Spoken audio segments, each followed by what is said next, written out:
Welcome back to the Warrior Servant Leader podcast. We are so glad to have you today. Today we got a fun, exciting guest who's going to have a ton of insights to share with it. And he and I, we come out of the same time era, and I'm telling you right now, it takes a lot of mental toughness and self-mastery to achieve a black belt in karate, and that's what our next guest did later in life. He's also an author, founding partner at Emergent with over, get this, 20,000 paid coaching hours. Do the math on that. In December, he published Slow Down to Go Faster to guide overwhelmed professionals seeking balance and success.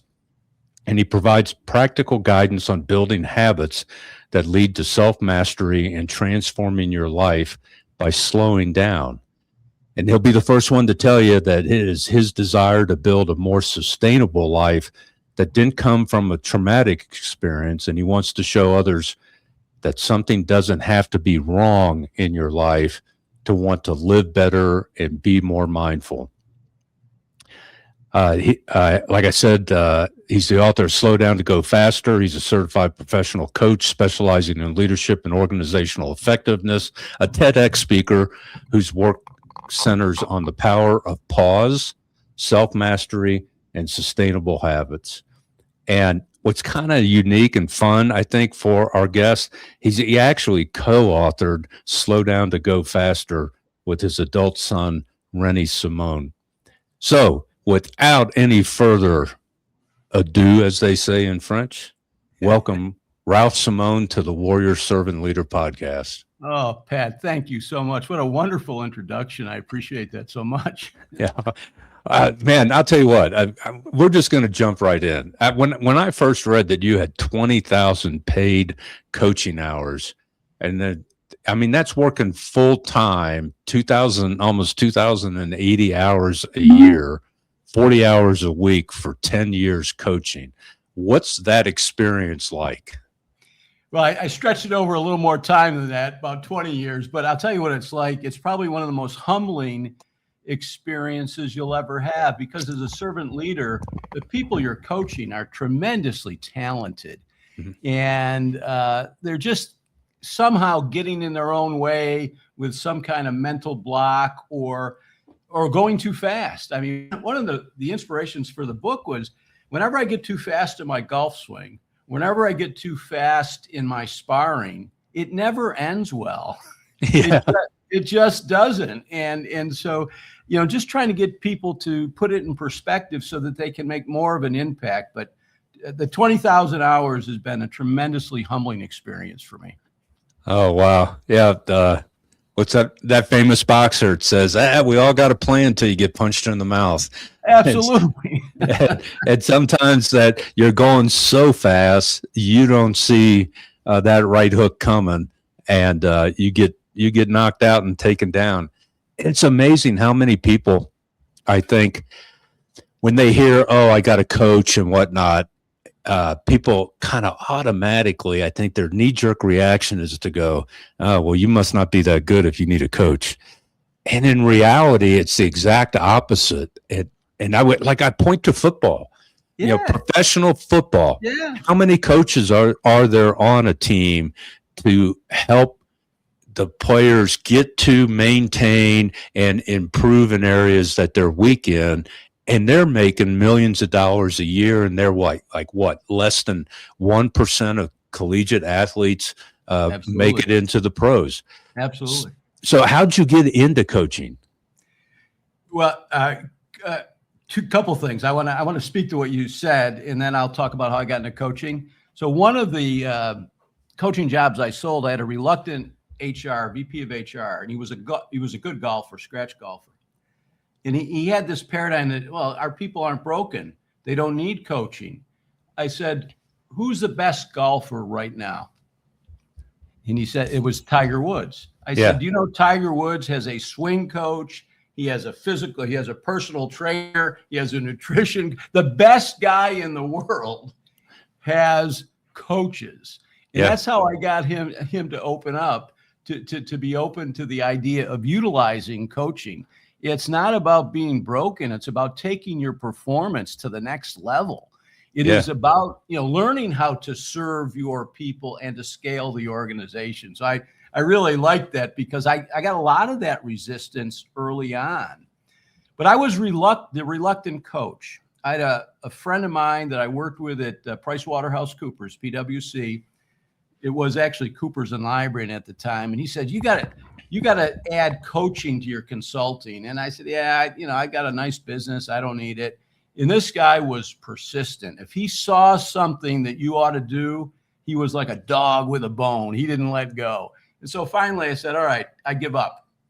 Tell me where I should go get my coaching certification. Because I knew he did the research. And he told me, and this was in 2002, and I signed up immediately. Wow. So the other thing about coaching, I think I want to kind of get into some myths about coaching and how it's actually different than mentoring and why it is so important, even if it's not that you hire a coach, but that you have someone that you can really trust to be honest with you, and that you get to either you already know very well or you get to know because you can open up to them and not feel like you're being judged.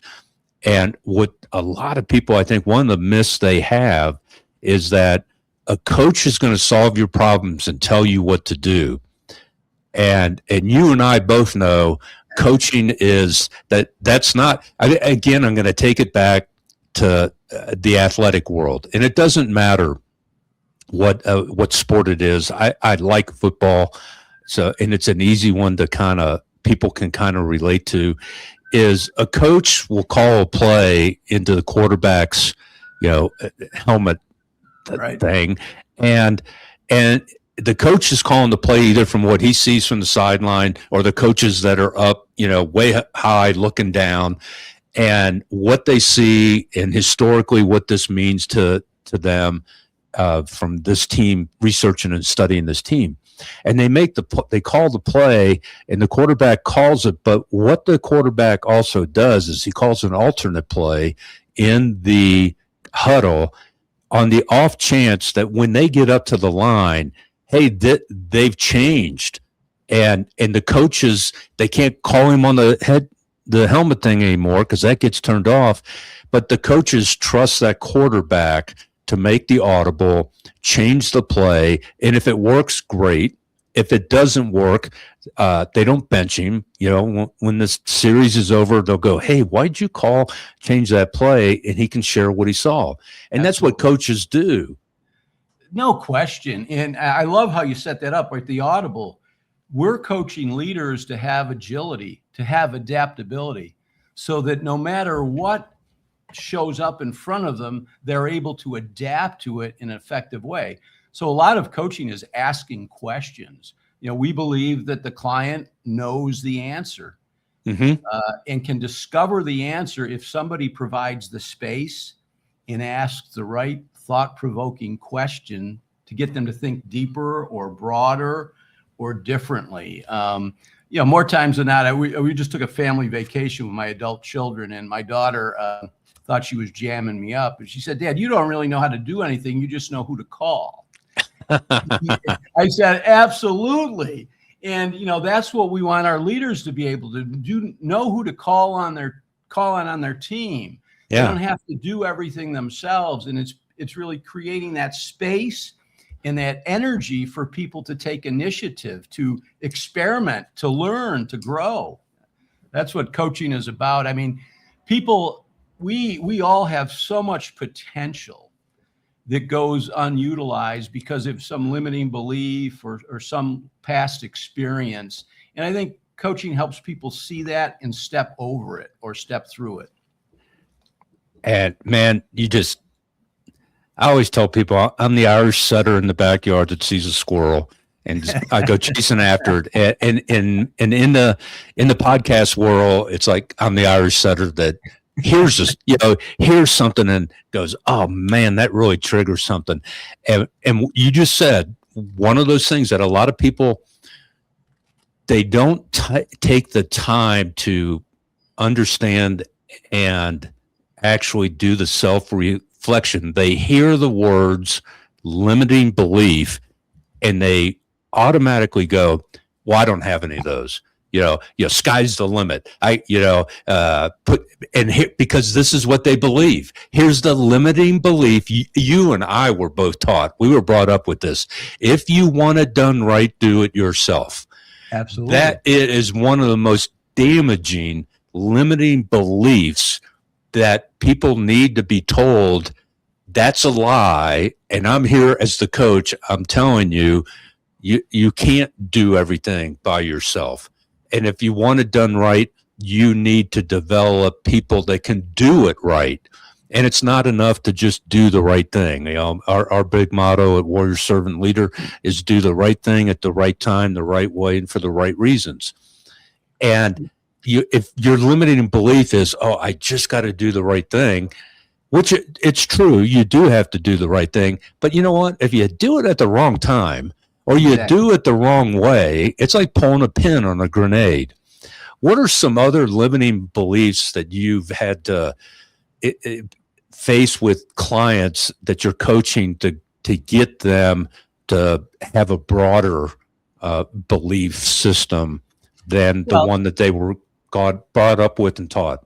Well, I think that, I'm not a leader.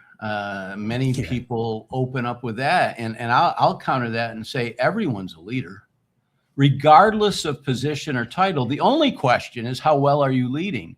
Mm-hmm. So kind of shifting that, you're either a leader in your home or in your community or at your work, but you're leading something. So that's one. Or I'm not smart enough is a limiting belief that I actually had for a long time. I was second of 4 kids.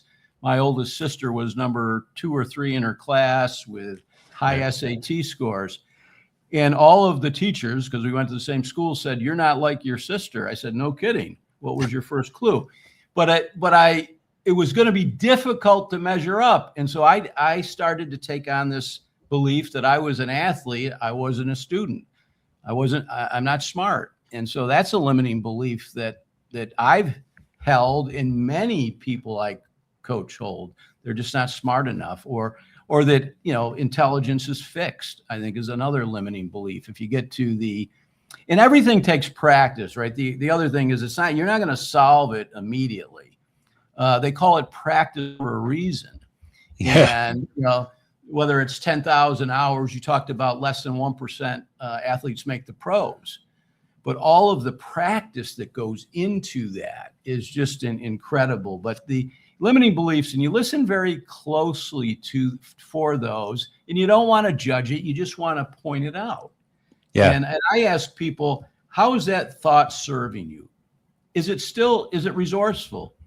And if it's not resourceful, would you be open to changing that thought to something else? Or who would you be if you didn't think that thought? And, you begin when sometimes you see the floodgates open up immediately. Other times it takes a little longer. Yeah. That's another squirrel just went flying by. It is that one of those limiting beliefs that you kind of touched on that triggered a thought, that I'm not good enough, or I'm not smart enough, and I'm not like so-and-so. Right. And, and I remember Nike, they had a great marketing and advertising crew, everything. One of the worst limiting belief commercials even though it was meant not to be, but be like Mike. Yes. Nike said, be like Michael Jordan. And then you start comparing yourself, not by the equivalent skills you have, but how deficient you are. And I can never be like Mike. Therefore, I quit. I vaguely remember that. And I appreciate you raising that example, because comparing yourself to the best in the business will be nothing but discouraging. Yeah.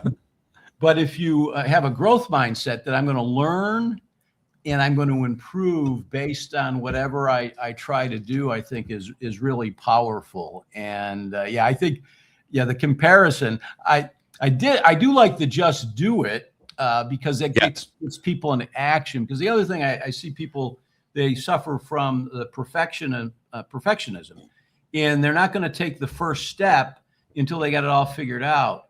And in coaching, we try to get people into some quicker steps, small experiments. Let's learn something. An experiment is simply a learning opportunity, and that typically works well. If it's too big, I mean, I've worked with writers who love to read, and they start to compare their writing to Hemingway. Oh my God, these guys, probably reach that not at a young age often, and if you're going to compare yourself to them, you're going to be very disappointed. And you really, this is a Paul Harvey kind of for the older generation. The rest of the story, that was his byline, is you compare yourself to somebody in all the greatness that they had, and people that go, oh yeah, I want to be the next Hemingway. Do you know how his life ended? Kind of deal. And if you want to do comparisons, make sure you're not just cherry picking I mean, look at you mentioned Tiger Woods earlier, and just a few weeks ago he had another car accident, and or look at the NFL players that have won Super Bowls, and when they pass away, you find out, oh yeah, they were pretty destitute and sold their ring because they're out of the limelight, and we've gone on to the next hero or the next iconic individual. And one of the things in my world is, from a faith perspective, in this whole arena of what are my gifts and talents, is we as human beings kind of are lethargic or complacent about actually recognizing in ourselves what are the unique gifts that you have been given. And there's a 15-year-old kid. He died in 2006, born 1991 in Milan, or he was born in France, I think, but raised in Milan, Italy. He's now a saint in the Catholic Church, Carlo Acutis. And this was a 15-year-old in the early 2000s that had this revelation truth that it's true about all of us, but we just may not recognize it or take the time to understand it and grasp it. But this is what he said. We're all born unique, but sadly, many of us die a photocopy of someone or something else.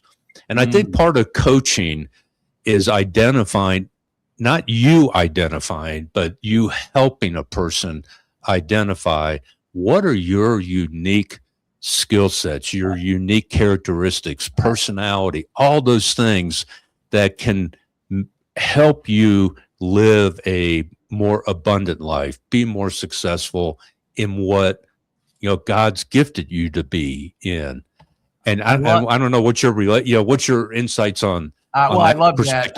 I love that, and I want to have you share that quote with me later. I couldn't remember it all because I think that's so powerful, and I think that's one of the challenges with leadership. Many leadership books is it features famous people because that's where there's more data, and so it sets us up for a little bit of targeting something that's not our unique gifts, our unique encoding, and my second chapter of the book is called True North. And True North is really discovering your gifts, your sense of purpose, your unique journey, and not somebody else's. And we all have that. The beginning of my purpose statement is I will guide myself and others to discover their innate greatness and sense of purpose.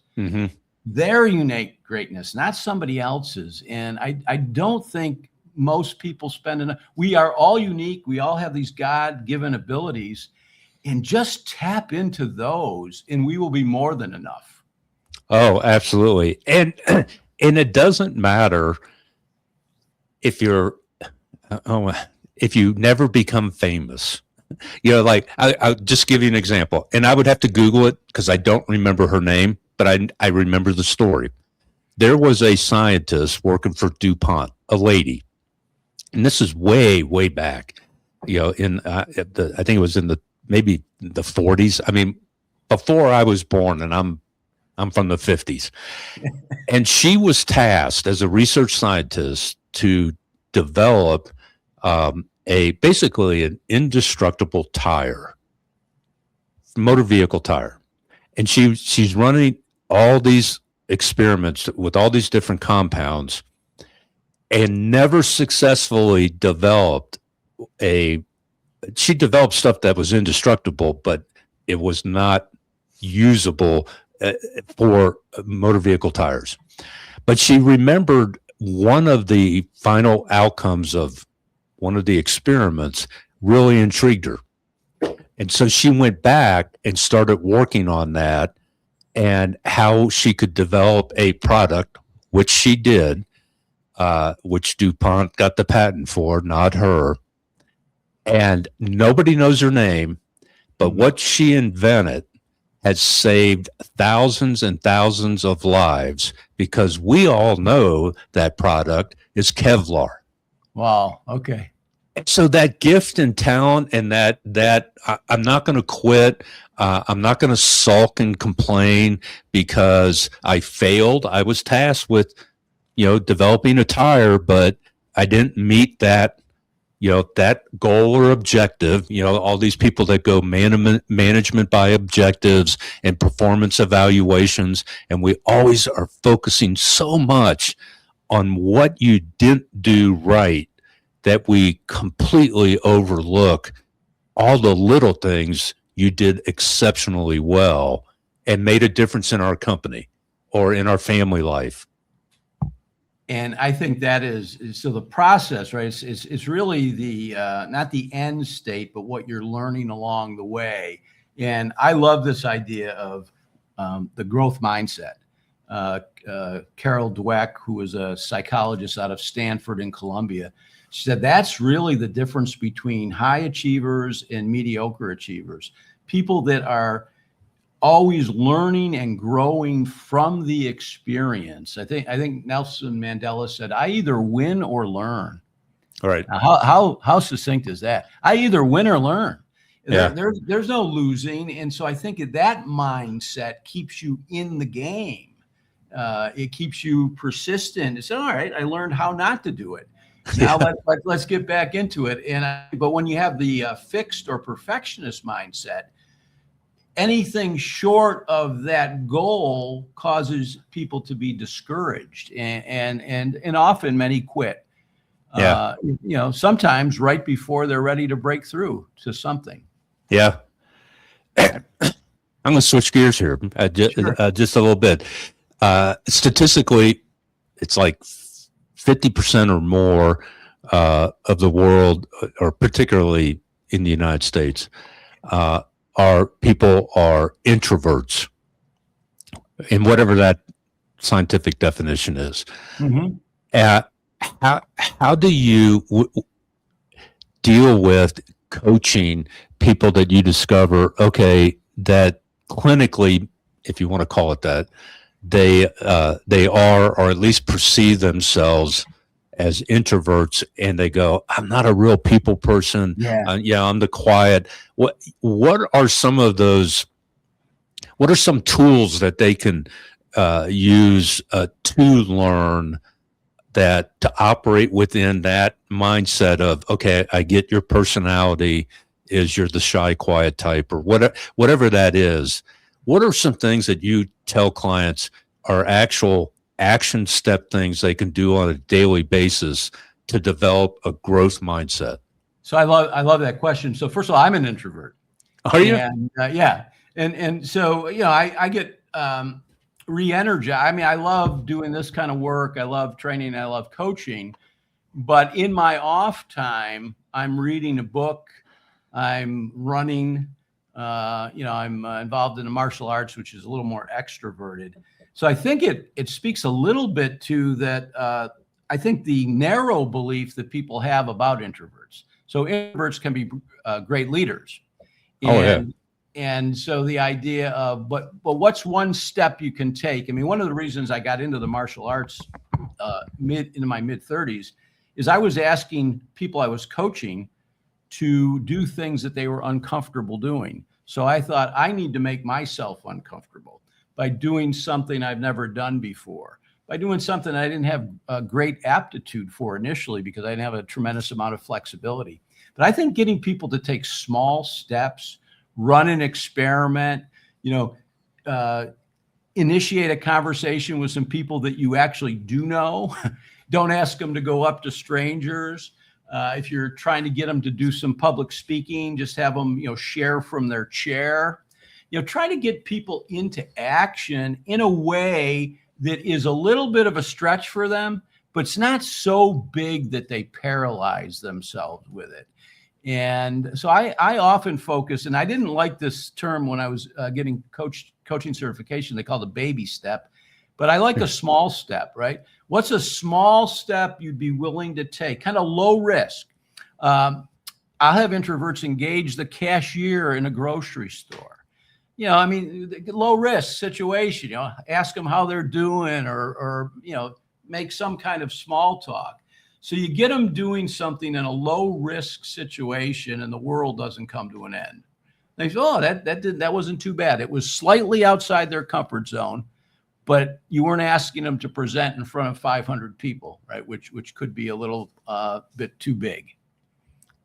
Yeah, that's great. What was it? John Maxwell. I think it's the name. The dude's got like 90 some odd books out. He's got a lot of books. And I've read a lot of them. And I actually trained under him. Good training. Down in Florida in 2013. But he talks about leaders are learners. Absolutely. And if you quit learning, then you quit leading. And and people think, okay, well, I'm 50 some odd years old. I'm not going back to college, or I don't want to get a master's degree. I'm not talking about that kind of learning. It can be simple. When I retired, 14 years ago from law enforcement, I was a type A high drive. I mean, constant high drive. And I spent 13 of my 26 years on midnights. And so I was high drive and then had a screwed up sleep cycle. And, and my wife, she told me years later, she goes, a good part of my career, she felt like a single parent raising 5 kids because of my work schedule. And I was so consumed with being a great cop. Sure. That on vacation, I on the beach, I'd be on my cell phone talking to informants instead of, enjoying the kids and the relaxation. And I own that. Those were failures on my part that as I was failing, I was not learning, kind of deal in hindsight. Yeah. But simple things. I took up cooking. Nice. And I've gone, I now have a recipe binder that probably has 500 recipes in it. And I've probably tried over 200 of them. So I learned to cook. I learned to bake Irish soda bread and I learned to grill. And finally my wife got me a Traeger, kind of deal. So now I'm going to learn how to smoke. All that is learning. That is creating a habit and a mindset that as I improved in my cooking abilities and that I could take a recipe now and I can tweak it and make it my own is, you know what? I can do the same thing in my writings. And I've published 2 books since I retired and started a podcast. All those learning experiences I've built on in small steps to now, like having a podcast. We're in 74 countries in less than a year. I would not have gotten there without having learned. One lesson I learned very quickly is I needed a mentor, not a coach. I needed a mentor to tell me, do X, Y, and Z in this order and in this time frame to stand up a podcast. So I hired a guy for 3 months. He taught me and mentored me how to do that. And I was a good student, and I'm 68 years old, so don't tell me, oh, I'm too old to do X, Y, or Z. No, you're not. Now, but flip it. Now we talked about introverts, and I don't want to, slight the other 50% of the population that is hopefully listening to our podcast, is those type A high drive people. What can they do to learn, like you call it, to slow down, to go further? Yeah. So I think they got to create a little more space for others. Some people just fill the room and they're not even aware of it. Mm-hmm. And I call it strategic pauses, right? Pause long enough to allow someone else to speak up. And sometimes that pause needs to be quite long. And if you're an extrovert that fills the room and a big personality, you may have to ask a question, give people reflection time. If I'm dealing with a lot of introverts, I'll actually have them write out their answers. Mm-hmm. So now they got a script to read off of. They feel more comfortable. I remember one of my first coaching clients, this guy was tremendous engineer, brilliant, motivated, enthusiastic, but holy shit, he never stopped talking. I did an intake with him. It was exhausting. And at the end I said, do you always talk that much? And of course he'd never heard that. And it was more an observation than judgment. I said, you exhausted me and I'm trained to do this. And so the work I did with him was to really deliberately create bigger pauses and more space for others in conversation. And, sometimes, like I've just started playing golf again. In fact, I'm teaching myself a new swing. And I had a friend of mine say, you were inspiring me telling the story. I'm going to start baking bread. And my wife goes, you don't even know how to turn on the oven. I said, no, I'll learn, right? That's a step that I'll learn how to do. But at 68, I'm reteaching myself a new swing. And the guy goes, why would you do that? I said, why not? I like it. It energizes me. It gives me something to look forward to. It's something to measure. It's an opportunity to learn. So your examples, I wrote down a few of them for myself to consider, because I think we're never done learning. In fact, I think that's the part where I tell my partners, if I stop learning or if I stop caring, it's probably time for me to go. Yeah. Because everything is changing so quickly that we have to be lifelong learners, I think, to remain relevant. Yeah, absolutely. And not to confuse learning, because a lot of, particularly men, are competitive. And we're not talking about taking on something new simply because, okay, now I'm going to be the best. I'm going to be the best golfer in our foursome. So I'm going to learn this new swing so I can beat more people. That's egocentric. That's not about learning. That's about that you don't want to lose. Correct. And we have to learn from what our losses. Another John Maxwell book. This one I know because I have it on my shelf. Sometimes we win, sometimes and then he crossed out the word lose and put learn. I love it. So learning is not about always having to be the best in competition with other people. And I'll tell you, one of the things that came to mind that I think is a great example of what you're talking about, and people being, particularly the type A high drive people, becoming better listeners, because that was one of my, and still is to some degree, one of my thorns in the side. Is a lot of times I catch myself listening for the purpose of responding instead of listening to learn. And I learned this from Chris. I don't know Chris personally, but I learned this from Chris Voss, who was the number one hostage negotiator internationally for the FBI. And as a hostage negotiator, he goes, you have to be the best listener in the crowd and not the best talker. And because you have to listen and he identified the 4 things that every human being wants. And I think leaders intuitively understand this, but they don't know how to grasp it and express it and grow in these 4 things. Is everybody that you know wants safety, security, prosperity, and control in their lives, including you.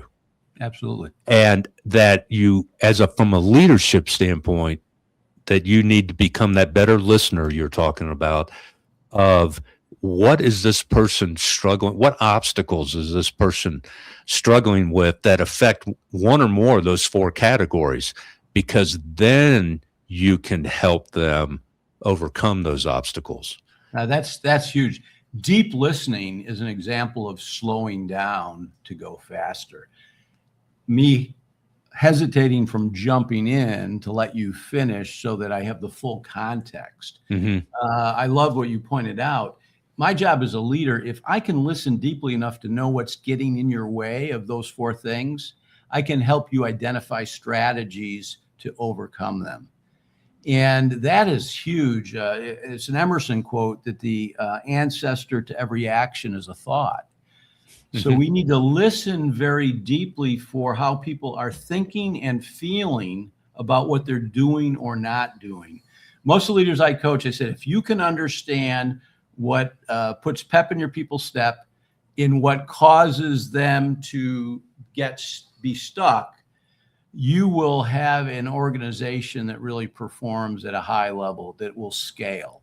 Because when they identify those things, they can find more of the things that motivate them, and they can work on removing the things that are getting in their way. And I think as a servant leader, that's our primary job. Work on the system, remove the obstacles, provide an environment where people can, act on their innate greatness and really feel seen, heard, and contributing to something larger than themselves. I think that's a big part of it. Another squirrel. We so often, when we think we are trying to help someone, this is my opinion, is we preface it with the question, how do you feel? And then fill in the blank. How do you feel about, being transferred to, another division? Or how do you feel about, hey, you're not going to start today's game. We're going to, put so-and-so. And that's a really bad question to ask, because when you use the word feel, you're triggering emotion. And and here's how it was. This is a long explanation for this question. Here's how I was taught. Everything begins with the thought. Everything. And you have 80,000 thoughts a day statistically, and 50,000 of them are negative. But everything begins with the thought. And then thoughts become a settled way of thinking, which means an attitude. And because, you tell your little one, hey, eat your peas. I don't like peas. Hey, well, this is the first time I've served them, and I know you haven't had them before. How do you know you don't like peas? And then you end up in an argument. But their attitude, their settled way of thinking, is I don't like, and with the limiting beliefs, I can't do it because. That's an attitude. And an attitude is then typically displayed in behaviors. And you had your parents say this to you, you said it to your kids, I don't like your attitude. Well, what you don't like is the way they're behaving, because their behavior's telling you what's going on up here in their brain. And then repeated behaviors become habits, and then habits become your expectations and what you will accept, which we call culture. And so I think what you're talking about is so important. Tell us how coaches can get into what is a person thinking, because if I want you to change how you're doing something, what's the definition of insanity? Doing the same thing the same way and expecting a different result. The only way we can, for human beings, that we can get people to change is to address where it all starts, which is thoughts. So how do you do that as a coach? So we spend on the front end of any coaching assignment, we spend about 2 hours with somebody in a discovery session. So we have a discovery questionnaire. We have them tell us their life story. And they can break it down any way they want, but 3 distinct periods. Early childhood. What were some of the significant life-shaping experiences that you remember? First job, last 3 years. We want them to tell us their story from the standpoint of significant experiences, inspirational people, role models. One of the limiting beliefs that a lot of leaders have, and you talked about a little bit around this earlier. I'm a great worker. I have a great work ethic, and I'm the first guy in, last guy out. And so what they're not doing is utilizing their team, right? So it served them perhaps as an individual contributor, but as a leader. So we spend about an hour and a half to 2 hours having people tell us their story, discovering life-shaping experiences. What do they see as their strengths? Where, if any place, are they stuck? Right? Who are some people that inspired them and why? So we kind of get to know. We're really helping the person kind of get to know themselves a little bit better before we ever talk about what do you want to have emerge from this experience with us together. But let's first learn about what makes you tick. Yeah. What drives you. And I'm very careful. People are perfectly where they need to be. Don't want to judge it. But I want them to understand that some of their thinking may not be as resourceful for them today as it could have been in the past. And and it's interesting, Pat, that sometimes takes time. Like, people will be a little protective of what they disclose in the first meeting. Mm-hmm. As trust builds, as the relationship strengthens, they'll start telling you stories, and it's like, wow, right? That's when you know that you have established a safe enough space so that they can really begin to explore. Yeah. That one of the things you triggered was that first in, last out. And I was in my mid-30s. No, even later than that. I was late 30s, early 40s. And I became a sergeant on the police department. And my lieutenant called me in for my annual performance evaluation. And one of the things, he handed it to me. He goes, read it over. So I'm reading it.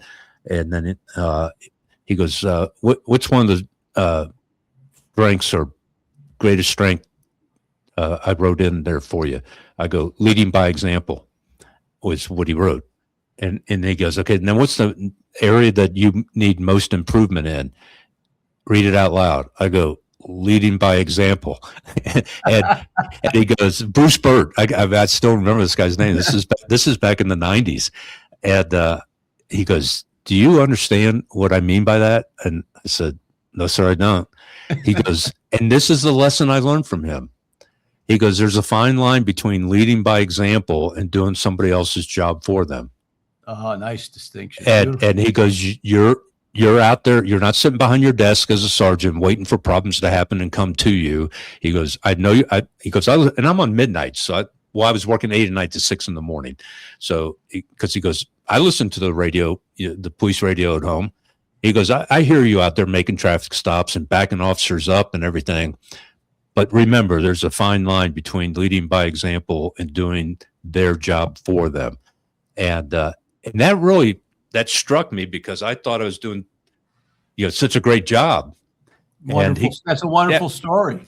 And he told me, he goes, you are conditioning your folks to, hey, the sergeant will just take care of this kind of deal. And that stepping part of leadership is, like you said earlier, delegating to your team in a positive way, holding them accountable, Right. Recognizing success and applauding it, and then privately dealing with, hey, you were short in expectations and actions in this area. And so that was, I didn't learn that till I was late 30s, early 40s. So that was one thing. And the other thing, I'm a student of Sun Tzu and the Art of War. And one of the things you said in a way that Sun Tzu characterized it, he goes, the best chance for change to be successful. Oops. I just lost you.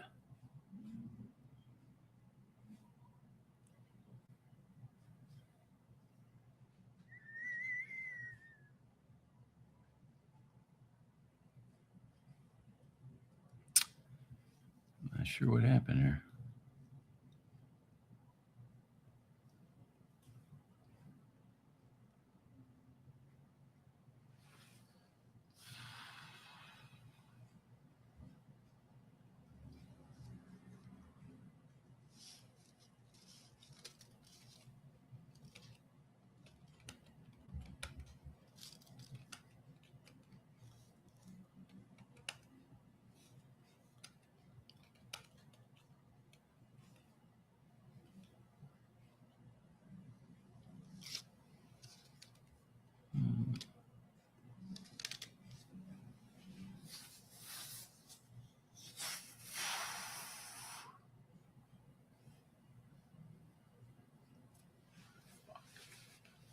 I was going to forget that.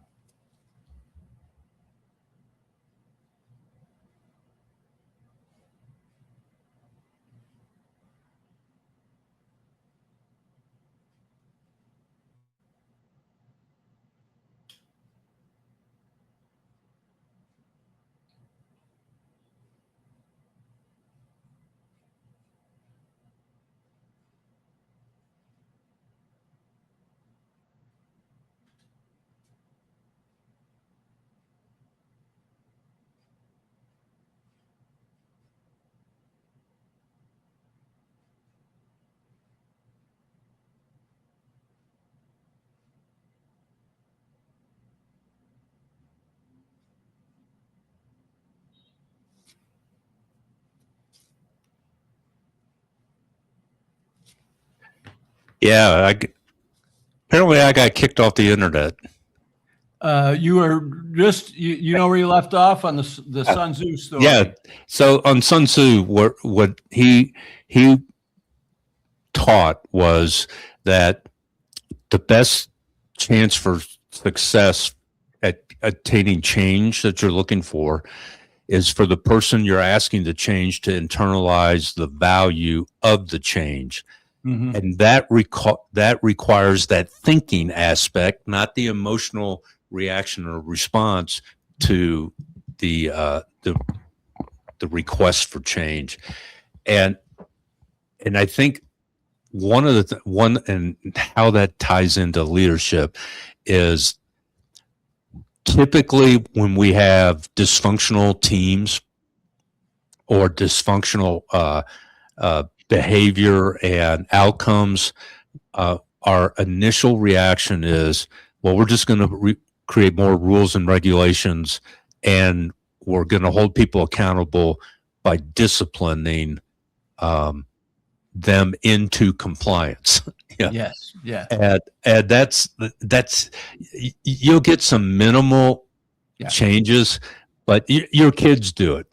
Like my wife, she would tell the kids, hey, tomorrow is cleaning day and your room looks like, a tornado went through here. Clean up your room and do laundry tomorrow and clean.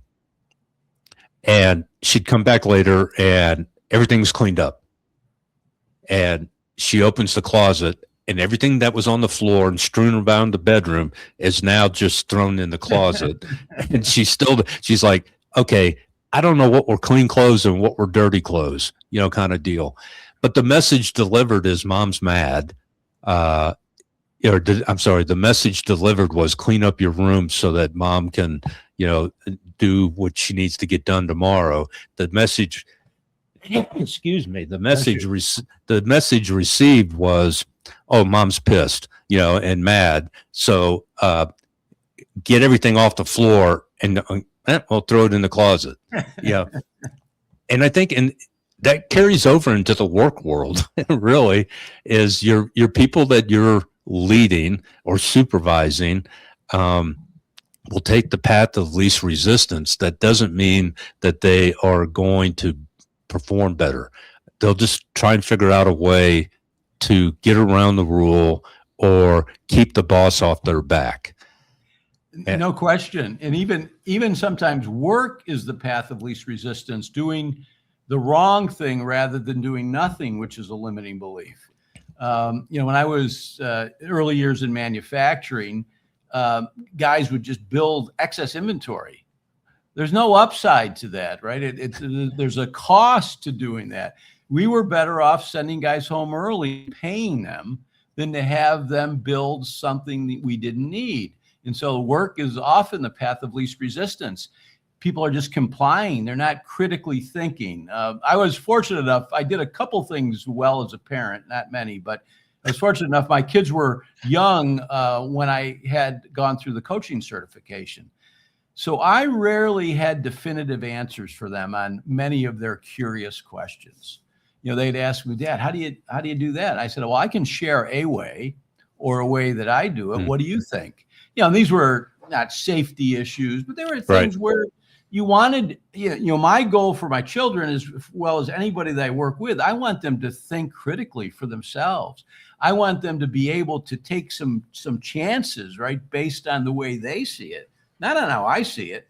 I had a boss once. He said, "Look, if you and I see everything the same way, we don't need one of us." And I don't, I don't think I was the guy that was going to be remaining. Now, while that may have been the traditional way of leading command and control, I got the message. He wanted me to challenge his thinking. He wanted me to think differently. And I thought that was a gift. And so I showed up always with a solution, or at least some possible solutions, early in my career. And there's an art to that. You can't come in and always be the argumentative one or the Debbie Downer that finds something wrong with every scenario or opportunity or whatever. But you do have to not be that yes man and learn how to. I had a police chief that I had 8 police chiefs over 26 years, either full-time police chief or an acting police chief, because the other one left after 18 months or 2 or 3 years. And I had a chief that would say one thing in command staff meeting, and then a couple of days later there would be a directive that would come out in writing that wasn't the same as what was in the meeting. And I'm like, and so I went to my boss, my immediate boss, and I'm like, dude, what is up with this? The chief says one thing, and then a couple of days later, he says another thing. And he says, well, he's Buddhist. And I go, I don't care. I'm Catholic. What's that got to do with it? Anything? That was kind of my knee-jerk reaction. And he goes, well, yin and yang, balance, and this, that, and the other thing. He goes, and I was off site. I was a commander of narcotics. So we were not at the headquarters area. And he goes, after staff meetings, what you don't realize is other commanders over other units are stopping in his office and bending his ear about whatever it was discussed. Instead of bringing it up in the staff meeting, they're approaching him privately. Got it. And I go, oh, all right. So I call this positive manipulation. Is I learned that, okay, in staff meeting, I'm going to, because if he would say something and nobody would, and there were 19 commanders, 20 commanders. And then there was, like 3 or 4 majors above us, and then the deputy chief and chief. And the chief would go, well, this is what we're going to do. And so I'm like, okay, here's what I'm going to start doing. I'm going to raise my hand, and go, well, and I learned because I took verbal judo. And I said, Chief, I appreciate what what you're sharing and your thought process and everything. Have you considered, and I put out rather than sound like I'm bitching and complaining. Beautiful. And yeah, but the one time I did that is he goes, Pat, that's very, very good question. See me after staff. And I'm like, oh my, I'm being called to the principal's office because I embarrassed him in staff or something like that. I go to his office after staff meeting. He goes, you seem to have a grasp of this concept this initiative I want to launch. You're in charge of it. So, but I did learn then that I had gained his confidence in a respectful way, so that when there were things out of my wheelhouse as far as execution, but would have impact on the folks that were working with me and for me in a totally different bureau, I could talk to the chief bluntly and respectfully. Yeah. And that's an art you have to learn. And so do you see that? Oh, absolutely. I just working today. So one of the things that makes some of this hard is we get trained and rewarded as experts. And then as we move up as leaders, we really need to be catalysts for the organization. Sometimes an expert, but not too often. I was working with a guy this morning, and really, really smart guy, but says his challenge is that he often rubs people the wrong way because he knows the right answer and he's going to tell them what it is. And I said, well, here's something I learned a long time ago. I know a little bit about a lot of things, but instead of leading with it, I might say, you probably already thought of this. And I might lay out the option. And maybe they thought of it, maybe they hadn't, right? I don't know, because I don't know what they're thinking about. But instead of coming in, I think you've got to qualify your language. You got to pick your spots. You earn the trust. You don't want to roll over, but you don't want to make everything a battle either. I think I like the judo, right? It is it's a give and take. It's an art and a science. People go to all of these trainings around crucial conversations, and then they don't have them. I said, well, I'd rather you have it badly than perfectly. Have it, learn something from it, put something in play. I mean, when I've been put on the spot by many presidents will ask me a question in front of their staff, and I know the answer is not going to be popular to their staff. And I'll say, look, you caught me short with that one. And I'm pretty sure that many around the table aren't going to be thrilled with what I'm about to say. So I've just given myself permission to say what needs to be said. Yeah. And I think it is an art and a science, and it requires a lot of practice. But I've worked on qualifying language, and I certainly don't go in thinking I know, because how could you, right? The one thing I think it was from Stephen Covey, it's around paradigms. At best, your paradigms are incomplete. At worst, they're wrong. But at best, they're incomplete. There's always more information. And I think that's where it comes back to listening that you pointed out earlier. The only way we get that information is by asking good questions and listening fully to the answers. Yeah. Chris Voss calls it being realistic. That you can have, and he was talking from a hostage negotiation standpoint, but then you can take it into contract negotiations. You could take it into family disputes, disputes with neighbors, all these different things. And he had like these 5 core, principles, and one of them is being realistic, and also park your ego and your judgmental attitude at the door. There's no place for it in the negotiation world. Whatever, and life in general is a negotiation. Absolutely. And it takes, but I think you're talking about, and I loved what you said that earlier. Well, I'll tell a client that, particularly that introvert who's reluctant to engage in conversation, just ask the checkout clerk, hey, so how's your day going? Or call them by name. They got a name tag on, and simply saying, hey, Pat, thank you for taking care of me today. I practice my coaching in the checkout line. And I tell my wife, there's been a few times because she gets embarrassed that she's walked away from a clinic. I just gave a clinic in 3 minutes. I had a kid one day and he could tell he was anywhere but there. And I said, you seem distracted. He goes, I got 3 finals tomorrow. I haven't started studying. I said, I'd be distracted too if I were you. And I said, which subjects are you pretty comfortable with? And he said this and that. And I said, all right. So why don't you create a plan in your head about which subject you need to spend the most time with? I left there. I mean, it was less than 3 minutes. The kid had a plan. He had some agency. And my wife, meanwhile, was almost in the parking lot. I said, you missed a clinic. That was a coaching clinic in less than 3 minutes. And I think I helped him, but I was also practicing. Am I picking up on the, what the thinking and the feeling appropriately? Can I shift this kid's energy in less than 3 minutes to help him with whatever is on his mind? And to me, the low risk, the Chris Voss thing is interesting to me, realistic. You want to solve the right problem. All right. And the only way you'll do that is if you are listening deeply to everybody. If you don't care who comes up with the solution, right? Collectively, we want to come up with a solution. But if you don't hear it all, you're not going to be able to really solve the right problem.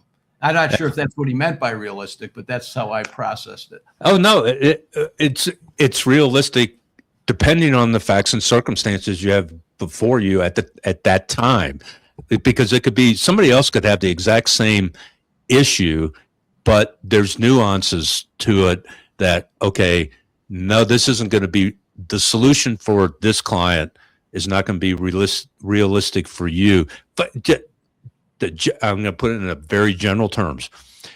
You have a toxic employee. What's realistic in one company with that toxic employee is not going to be realistic in the mom and pop, smaller 15 employee kind of, facts and circumstances. But regardless, you have to be realistic about people that are very optimistic. You have a boss that is just, always energetic and the glass is always full. It's not half anything and this, that, and the other thing. And you have this toxic employee and you determine this is the expectations of what I expect of this employee and what I will accept in the arena of performance. And They need to change to meet those expectations and acceptable level of performance. And you ask these 2 questions, and I teach this at the executive level in law enforcement. You actually have to ask this toxic employee these 2 questions. Will you change and can you change?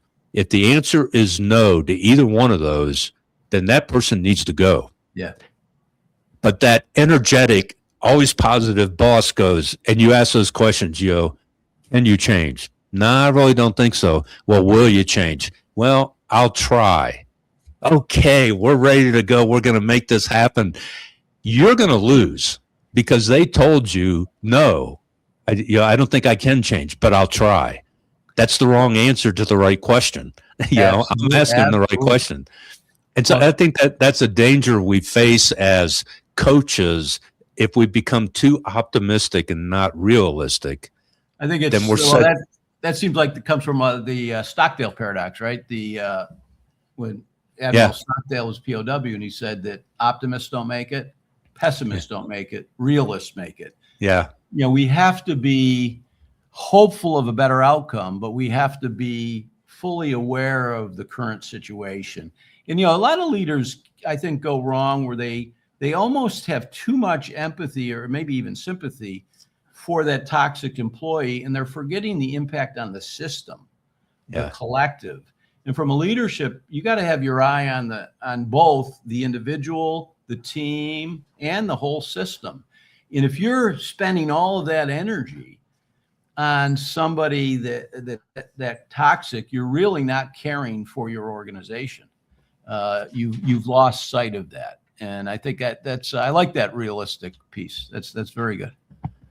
Wow, man, Ralph, this has been awesome. It's great talking to people that have that authentic,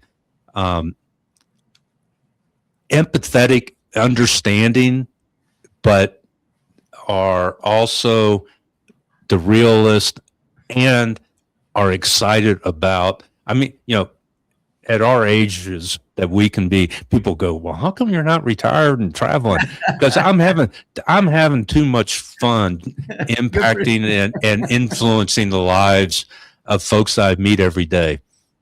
And I think it's our responsibility to continue to share whatever gifts we have as long as we can. I actually do feel that way. And I don't like the question. Of course, I don't think it's a question. I think people are actually, you're still working. I think that's more of a judgment. And I'll say, absolutely. And, and it's fun. You should try it. Yeah. Man, I'm going to have to get you back on. There's so many. I mean, I've taken like a whole page of notes and stuff. I haven't even touched even half of a ton of questions and conversation I'd like to continue with you. But love to do it. Yeah, and I'll tell you, I'm just going to make this an open invitation. If Rennie wants to jump in and we do a thing and talk about, because to get his perspective, co-authoring a book. I co-authored a book with my dad, and I know there's listeners out there going, "Oh, my book's about my dad, and I wouldn't want him. I wouldn't want to co-author anything with him, kind of deal." I was on the radio a couple of weeks ago, and with some local celebrities, and they said, how was it writing a book with your son? And I said, well, you probably should ask him. Because I think he really guided me. I mean, he actually mentored and coached me through the process. As I may have joked with you, I'm the fourth best writer in my family. And somebody goes, well, there's only four of you. I said, yes. And and I'm a distant fourth. So he was very patient with me.